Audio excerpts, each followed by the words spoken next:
మిత్రులారా, మీకు విషయం తెలియాలి. మీ అందరూ తెలుసు, ఇక్కడ ఉన్నవారందరూ మేధావులే. 1930-31లో ఫస్ట్ రౌండ్ టేబుల్ సమావేశం జరిగింది లండన్లో. జరిగినప్పుడు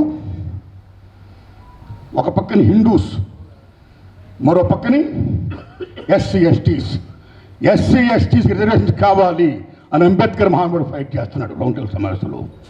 అనేక మంది అగ్రవర్ణాల వారు మా హిందూస్కి తక్కువ అంచనా వేయకండి, మాకు పాలన కావాలి, సేమ్ టైం మాకు కోట కావాలి వాళ్ళు చెప్తున్నారు. దెన్ అంబేద్కర్ మహానుభావుడు అడిగాడు, ఎస్సీ ఎస్టీలు ఓకే, అగ్రవర్ణాలు ఓకే. అప్పుడు ఆ రోజుల్లో అగ్రవర్ణాలు ఎవరంటే only Brahmins, Kshatriyas and Vaishyas మాత్రమే. మనం బీసీలం కామప్పుడు. మీరు నమ్మండి, మనల్ని అప్పుడు హిందూలో జామ్ కట్టలా, మన హిందూస్గా పరిగణించలా, మనలందరినీ కేవలం సేవకులుగా, బంటుకులుగా, కోల్తుగా పరిగణించింది సమాజం.